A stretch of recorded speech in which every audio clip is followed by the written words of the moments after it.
እንደሞተ ሰው ሆነ ኑር። ላይፍ is much simpler that way። ሲያመሰግኑህም ምንም አይምሰልህ፣ ሲሰድቡህም ምንም አይምሰልህ።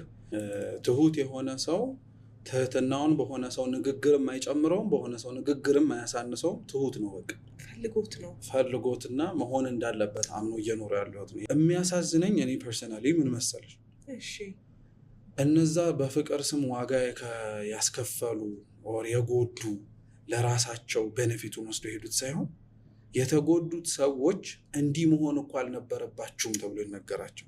እንዴት ነው መሆን ታዲያ የተነበረባቸው? እነሱማ ትክክለኛ አፍቃሪዎች ናቸው።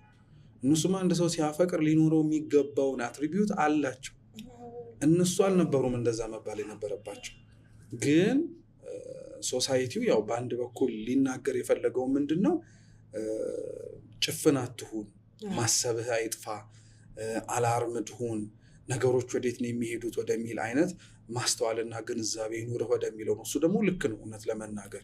ምክንያቱም እንደዚህ ፍቅርን ኤክስፕሎይት ለማድረግ የሚፈልጉትን ነገር ለማግኘት እና ለመጠቀም በሚጠቀሙ ሰዎች መካከል እየኖርን መሆኑን ካወቅን መጠንቀቅ አለብን። ክርስቶስ ራሱ መጽሐፍ ቅዱስ ላይ ይናገራል፣ ልብህን አጥብቀህ ጠብቅ ይላል። የህይወት መውጫው እሱ ነውና ብሎ። ስለዚህ ሰው ልቡን በደንብ አድርጎ ነው ኮሸስሊ መጠበቅ ያለበት። ንጽህናውን ሊያሳጣው ከሚችል፣ ፍቅሩን ሊያጠለሽበት ከሚችል መሰል የልብ ንጽህናውን ሊያሳጣው ከሚችል ነገር ፍቅሩን መጠበቅ አለበት። እና እንዲህ አይነት ሰዎች እውነት ለመናገር በስመ ፍቅር የሚፈልጉትን ነገር ብቻ አግኝተው የሚሄዱ ሰዎች ማግኘቱን ሊያገኙት ይችላሉ። ያገኙት ነገር ጋር ግን አብረው ፍቅሩ ግን ሊኖር ስለማይችል ዋጋ ይከፍሉበታል። በኋላ ላይ ይከፍላሉ። በደንብ የሚያፈቅር ሰው ደስተኛ ላይሆን የሚችልበት እድል የለም፣ አንሌስ ትሩ ፍቅር ካልሆነ በቀር። ደስተኛ የሆነ ሰው ታዛዥ ላይሆንበት የሚችልበት እድል የለም።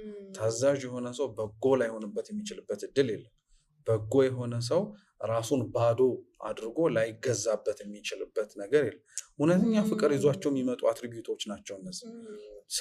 ሰው የፍቅር ህይወቱ እያደገ የእውነት የፍቅር ስሜቱ ብቻ ሳይሆን